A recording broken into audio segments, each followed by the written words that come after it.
Olá, tudo bem com você? Eu espero que esteja muito bem. O assunto de hoje é bastante triste, porque vou falar sobre o preconceito racial ou simplesmente o racismo. Eu fico me perguntando quando será que as pessoas vão parar de ensinar aos seus filhos, sobrinhos, netos, às crianças, de um modo geral, que a cor da pele preta significa inferioridade, perigo, subinteligência, pobreza de quaisquer naturezas, burrice, pessoas desonestas, bagunceiras, displicentes e vários tantos, muitos outros adjetivos depreciativos. Ofensas mesmo. Quando? Ninguém nasce chamando cabelos crespos ou cabelo afro de pichain, sem que tente transmitir de forma negativa uma característica de pessoas da raça negra. Essa ideia de superioridade da raça branca sobre a raça negra ganha grande força a partir da interpretação distorcida e equivocada de textos religiosos que foram utilizados para justificar a ideia de que populações africanas eram inferiores e amaldiçoadas. Esse uso da religião foi um fator decisivo na consolidação do racismo. Começando pela maldição de Cã, Gênesis 9, 18 a 29, onde Noé amaldiçoa Canaã, filho de Cã, que o viu nu depois de um porre de vinho. Ou seja, Noé se embriaga, fica nu e ainda se acha no direito de amaldiçoar o neto porque o filho, Cã, viu sua genitália exposta. Uma hipocrisia já sem o menor sentido.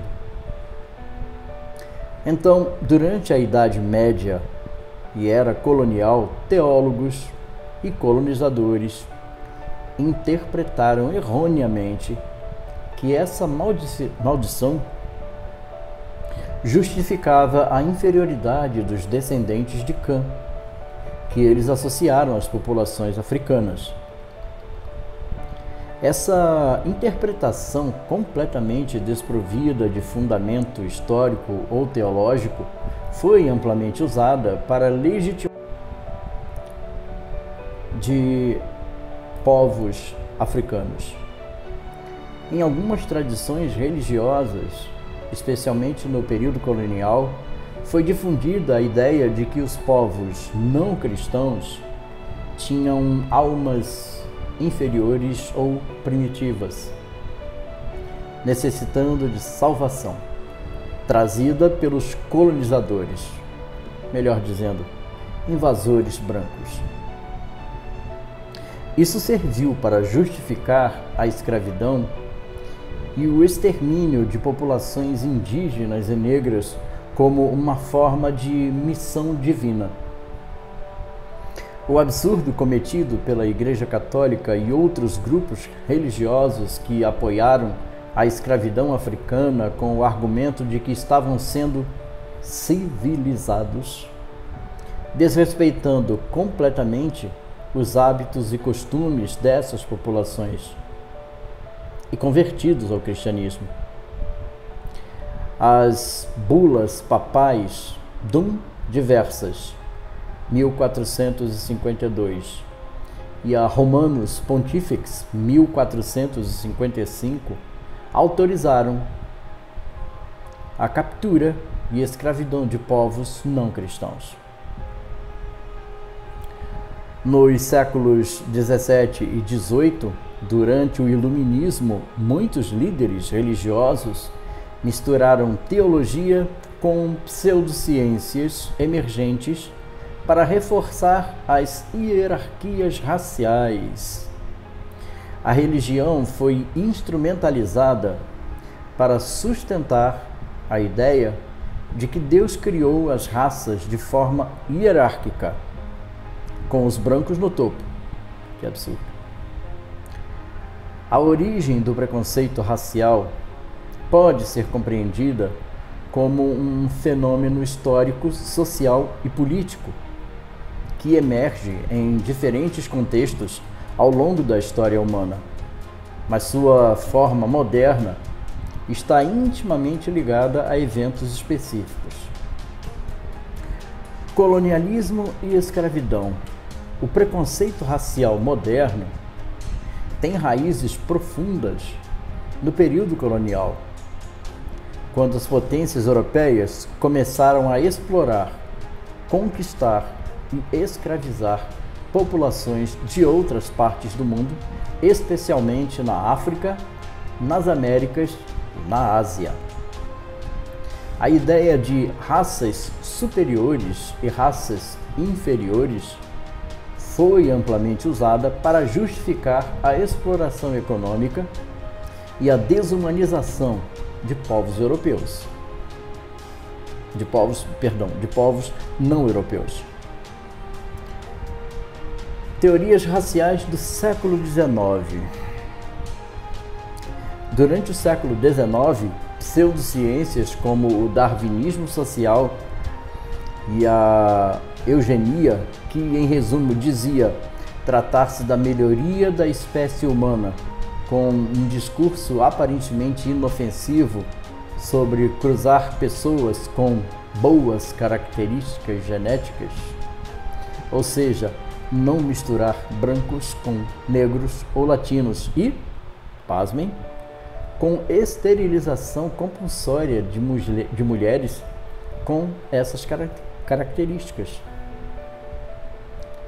Nos Estados Unidos do século XIX e que vigoraram até 1970, foram utilizados para legitimar a superioridade racial europeia. Essas teorias tentavam estabelecer hierarquias raciais, associando características físicas a supostas capacidades intelectuais e ou morais. A construção de identidades nacionais e culturais. A formação de identidades nacionais, especialmente na Europa e nos Estados Unidos, frequentemente excluía e marginalizava grupos não brancos, perpetuando o racismo estrutural. A noção de outros foi usada para criar fronteiras culturais e políticas. Desigualdade econômica e social. O racismo também foi instrumentalizado como uma ferramenta para perpetuar desigualdades econômicas. Em muitos países, as populações negras e indígenas foram mantidas em condições de pobreza e marginalização, consolidando estruturas de opressão. Aliás, se verificarmos com mais atenção, poderemos observar que tais estruturas limitantes são mantidas até os dias atuais. Pretos e pobres sempre têm seus acessos à educação, saneamento básico e melhores oportunidades de emprego muito dificultados. O preconceito racial, embora tenha sido institucionalizado em períodos específicos, está intrinsecamente ligado ao desejo de poder, controle e exploração. Ele não é uma consequência natural da diversidade humana, mas um produto de sistemas que se beneficiaram e ainda se beneficiam da opressão e da divisão. Combater o preconceito racial exige o reconhecimento desses processos históricos e a desconstrução de sistemas discriminatórios. Vamos parar com o preconceito. Vamos parar de ensinar preconceito. Obrigado.